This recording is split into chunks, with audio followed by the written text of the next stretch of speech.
In a previous episode, we shared with you the story how it came about that Triumph had a model with the designation of Bonneville, Triumph being a British bike manufacturer and Bonneville being American salt flats. And that story, just to recap in short, was to celebrate and commemorate one of their great milestones in their history, Triumph having a very rich racing history.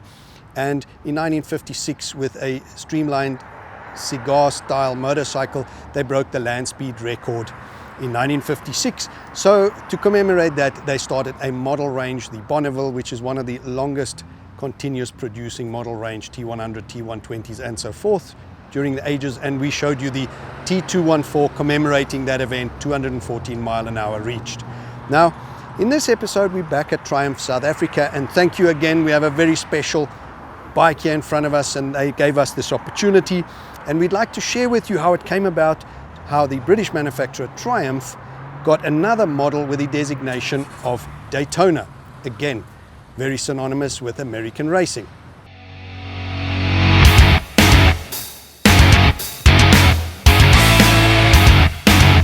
Now that event that I'm referring to, where Daytona became a very special name in the history of Triumph, is 1966, when Buddy Elmore lined up in 46th place for the prestigious Daytona 200, and in a very nail-biting race actually went on to win that race. Now, to commemorate that event and that awesome achievement for Triumph, was actually on a Triumph Tiger 500 prototype, they introduced the Daytona into their model lineup. It disappeared for a while, and then in the early 90s it reappeared as a model for Triumph and very quickly established itself as a competent package and race winner, achieving some success in the French, German and British super stock and super sport championships. Now, as well as Isle of Man. And just recently, 2014, they won an Isle of Man event again, and the most recent being the second race of the World Supersport. Peter Hickman won the Isle of Man Supersport race. So overall, really awesome race pedigree, harking back to the Daytona 200 of 1966. And what's even more special, this bike in front of us here, you might have seen this. It's a Moto 2 Triumph, a limited edition. And the story with the Moto 2, how Triumph came into that, because they have a very rich racing pedigree. And if you have followed the Moto 2, Moto 3, Moto GPs, the Moto 2 was racing with a Honda engine. However, the step from Moto 2 to Moto GP was just too large, and the guys struggled. So together with Dorna, they were looking to close that gap.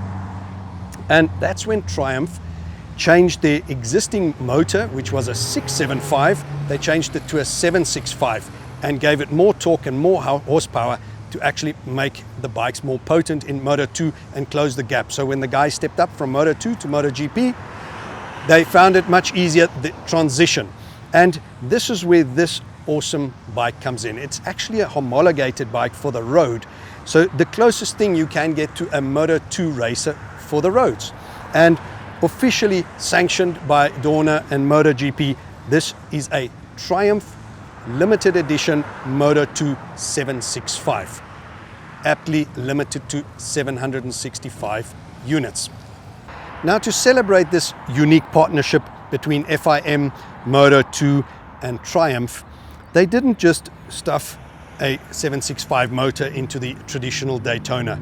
They really looked at this bike holistically, and the same race department that developed the Moto 2 motor put special parts into this motor. It's got different cams, titanium intake valves, it's got stronger pistons, everything start to finish has been looked at and beefed up, and it's the most powerful triple Triumph has ever produced, the highest torque and the highest power ever out of a triple. And not just the motor was looked at. This race department, they looked at it holistically, weight saving, chassis, even the exhaust, that TIG welded exhaust by Arrows to give it that Moto 2 look and feel, not the traditional Triumph underseat exhaust, triple exhaust at the back, the Daytona. This is the Moto 2 look and feel, but down to your brakes are the highest spec, the suspension, the geometry, the bodywork, everything to celebrate a special bike. This is the highest spec Triumph as well as Triumph Daytona you get in the range to date. Now let's have a look at some of the specification and the individual features and benefits that come standard with this bike. And even after that, Triumph has 35 customized parts for you to add to this Triumph limited edition Moto 2 bike to really make it stand out and make it your own. Right, starting with the motor. As mentioned, it is the most powerful triple Triumph has ever produced. It is a transverse triple 4-stroke, 4 valves per cylinder, so a 12 valve. The peak horsepower on this bike is 128 horsepower at 12,250 RPM. This motor does rev 600 RPM higher than normal, being the Moto 2 derived motor. The peak torque curve is 80 Newton meters at 9,750 RPMs. So really top of the range, top spec, everything inside, just slightly reworked and slightly fine-tuned, better piston, different cams, all that good stuff. Now you go through a 6-speed gearbox. Again, that gearbox is derived off the Moto 2 bikes with different ratios from the racing. Your gear lever is quick shift up and down, quick shift assist. Your clutch is a wet clutch with a slipper clutch built in as standard final drive chain. Now also your exhaust, as you can see, standard Arrows pipe, TIG welded, beautiful pipe, awesome sounding, gives you that feel that you're on a Moto 2 racer. And everywhere weight saving has come into it. So from the chassis to the swing arm, bodywork, everywhere.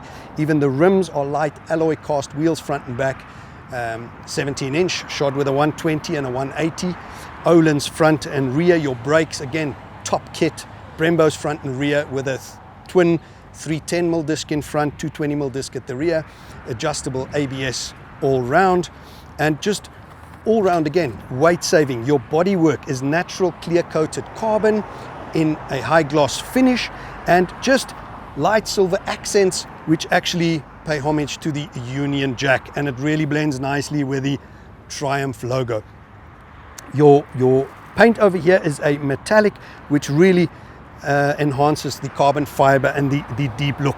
But not just that, wherever you look, it's completely enclosed. The finishing is absolutely exquisite. The one-piece dash, one-piece fairing in front, just awesome. Your triple clamp is a billet machined one-piece unit, and it is the top of the range TFT with all the electronics in it, rider modes. I think there's 5 rider modes set in it. All the rider aids are in it. And what's really cool as well, as you switch it on, the co-branded logos of Triumph and Moto 2 coming up. So just the controls, everything is laid up so nice. And you're really in a racer position. Small, compact bike, and power to weight ratio just fantastic. I hope you enjoyed this episode with us, and a little bit of a story, the synergy of another American racetrack with a British brand. And please remember to click like and subscribe and follow us on Route 21.